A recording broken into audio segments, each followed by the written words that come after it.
Hello, today we're gonna work in this 2015 Ford Fusion. The engine is the 2.5, it's automatic transmission, and the problem is that we're getting two codes. The first one is the P0715, related to the input turbine shaft speed sensor, and the second is the P0717, related to the same sensor, but stating that the circuit is there is no signal basically, and we're gonna work and try to figure out what's going on in this one. Some of the physical symptoms that the car is presenting is, for instance, the transmission is banging when you put the drive or shift into reverse, but it bangs really hard. Even when you're driving, you can feel in the steering wheel, in the shifter, like it bangs a lot and is quite loud when the car does that. Another thing is you can see how the transmission is not actually shifting. Another thing is this transmission has a manual mode. When you shift into manual in your cluster, the manual mode is not lighted up. Usually when you put into drive or reverse, the letter R or D light up a little bit in yellow color, or probably some other, it depends the car that you're driving. In this case, when you go into manual mode, it doesn't light up at all. And then some other symptom that is really clear is when you shift into drive, even if you hit the gas quite fast, the car is not going fast as you want to. Basically, is moving forward slowly, and is not responding to the gas that you're trying to apply to the engine. So those are kind of like the overall physical symptoms that we were able to see in this car. And I'm gonna show now like a quick video of how the transmission is banging when you shift into drive or reverse.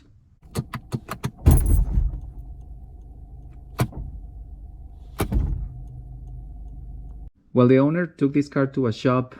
They come up with the codes that I mentioned, the 715 and the 717.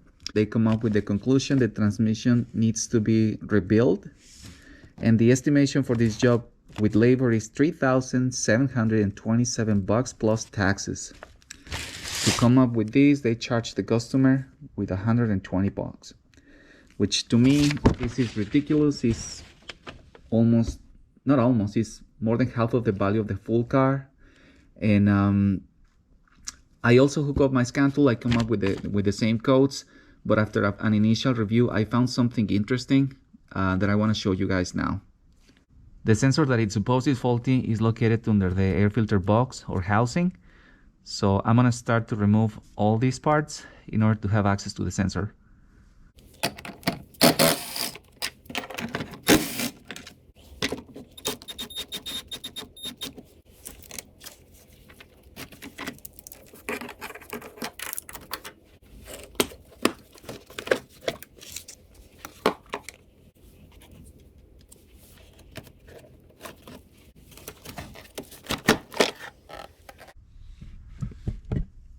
This sensor here is the one that it's supposed is giving us all the trouble. There is one thing that it caught my attention, and it's not even the sensor, it's the harness. I feel there is something weird there. So what I'm gonna do now is I'm gonna unplug this harness here. The wire connects to another harness. I hope you guys can see it. It's this one here. So I'm gonna unplug this harness as well, and that's gonna allow me to pull the wire up and check my harness with more detail.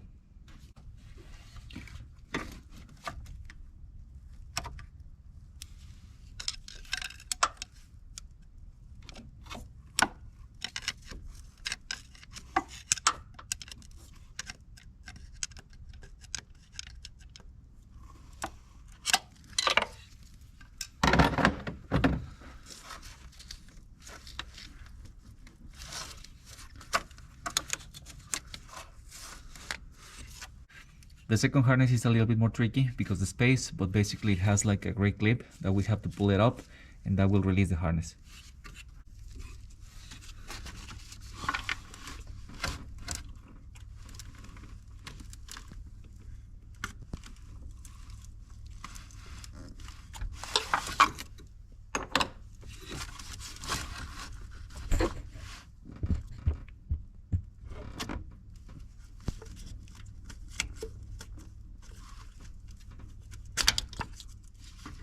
That harness has some plastic connectors that attach to some of the screws here in the front cap of the transmission. We have to remove them, and that will allow us to pull up the wire.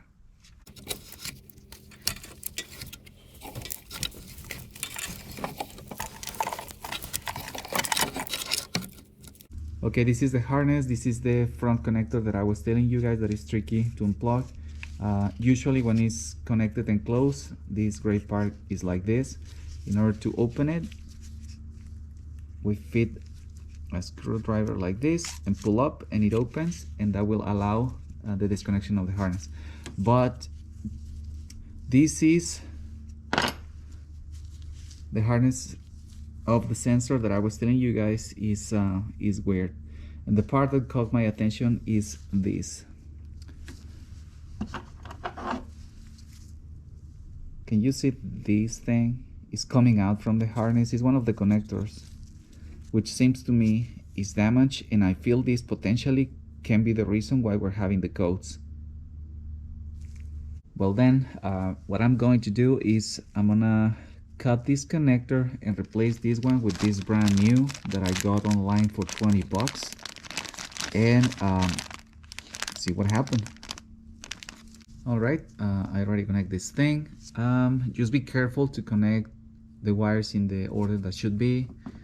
I took a photo before I cut the wire just to be sure that I will be doing the thing in the right way.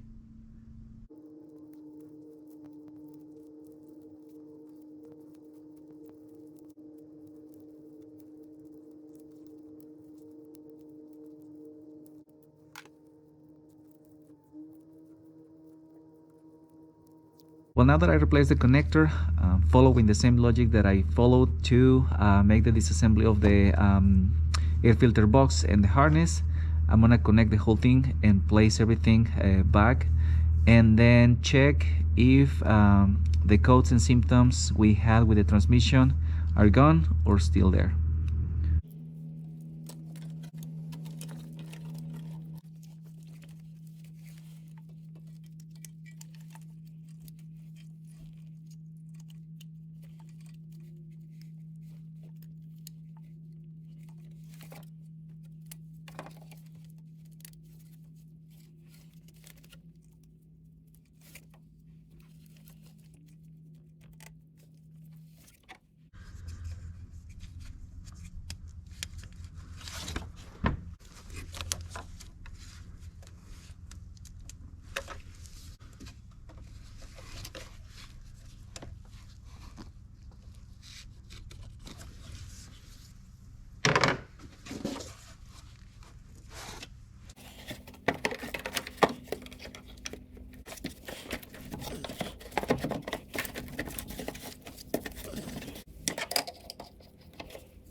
Alright, we finished the assembly. Now let's turn on the car and check if at the moment to put the car in drive or reverse, if still doing the same thing, or hopefully the issue is already gone.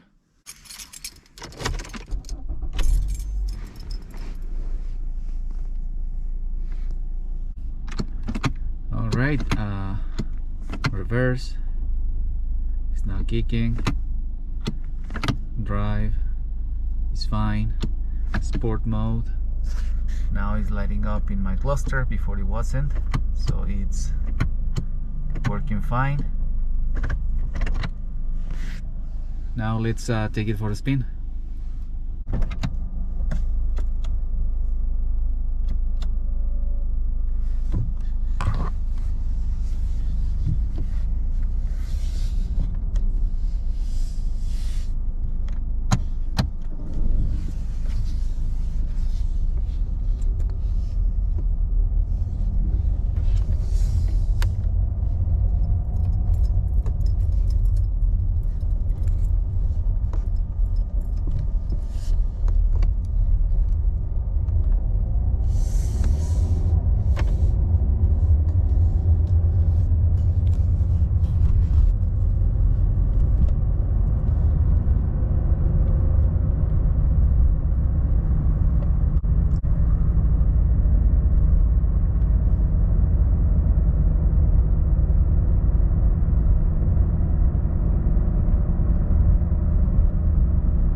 All right, and with this we're finishing the video. As I mentioned at the beginning, I repaired the West coat in $3,727. In the end was fixed with a plastic part that it cost me 20 bucks. So I hope this video helped you guys, help you to save some money.